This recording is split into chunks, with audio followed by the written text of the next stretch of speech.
Good morning. This is Tracy Shores on Walk With Me, and I've been a long time no see, but life is going, yes, we know, fast for everyone in our own lives and in this world. So, but I just paused. I'm here at the gym, and I thought, Lord, what would you say? And I heard him say, be steadfast, immovable, wait on the Lord, and you shall see the salvation of your God. And so, that's definitely the word that I'm hearing from him for today. But I wanted to say I've had a bunch of different things happen. And like we all know, the never-ending process to seeing in ourselves the places we've trusted, the places where we've gained strength that are not immovable or steadfast. Because when we depend on ourselves, in the end, that's a limited source of strength because we do run out of steam.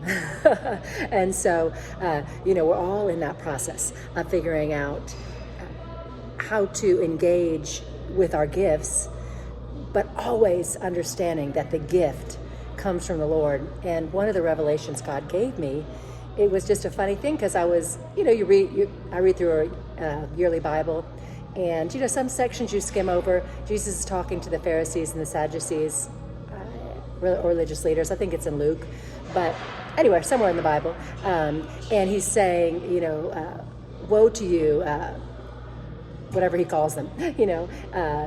He's basically saying, you say that. One of the things he says, we swear. You tell the people, swear by the gold, and he says to them, what's more, instead of the temple, and he says, what's more special? What's more important, the gold, or the temple that makes the gold sacred?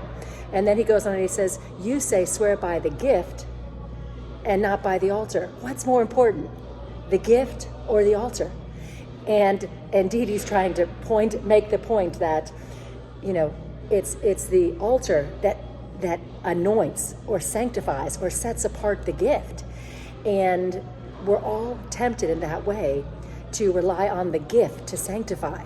And it's the altar, it's the temple of God that burns up the gift, that brings about the fruit of that gift, that sets it apart as holy, that makes it sacred, that produces the fruit that we want to see. And so there's so many things. It dropped a lot of thoughts. I've seen this in so many ways, even as we've kind of been in a group of intercessors and things like that, evaluating, how we fit Jesus into Christianity, in our modern American church, not, in the American church where I live. And even to say that maybe he stands at the door and knocks and says, if any man open the door, because we've gotten so engaged in the gift, not in focusing on the altar that makes the gift sacred. And we have so much to bring because we're so blessed here in America. And so we can create perfectly prepared encounters through all of our gifting, and actually forget that it's actually the altar that makes the gift, that anoints the gift.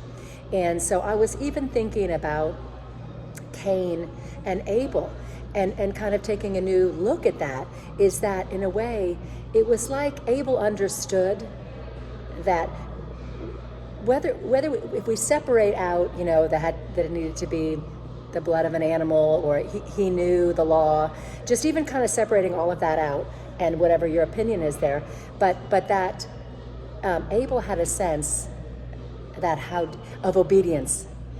It's the altar.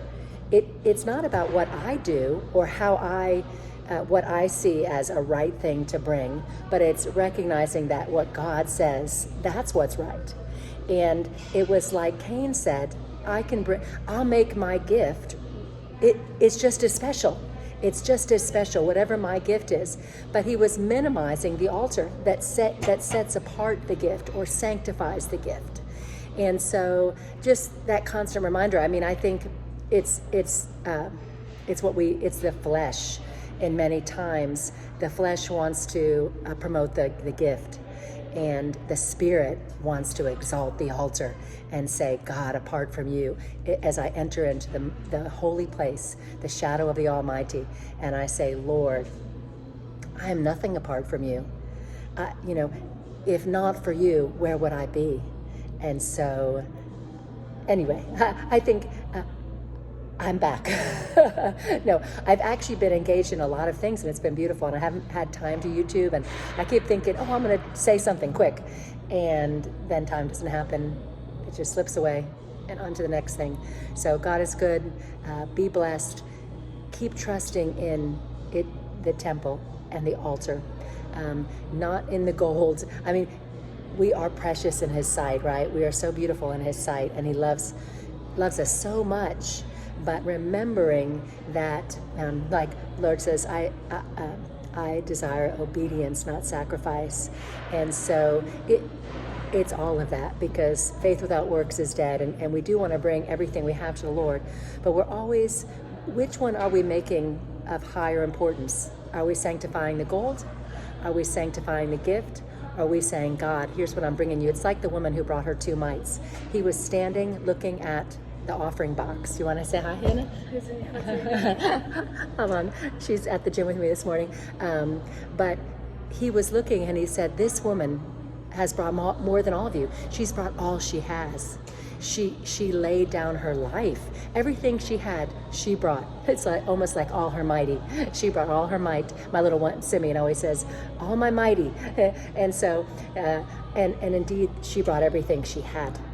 So she understood that it wasn't the amount of the gift, but that the gift giver, Jesus, and this altar by which she brought everything, that was the thing that was going to make her gift multiply.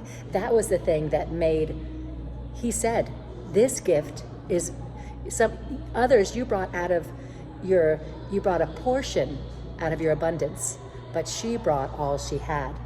And indeed, that's beautiful. So be encouraged. Don't quit. Be immovable. Be steadfast, and see the salvation of your God. Have an awesome day.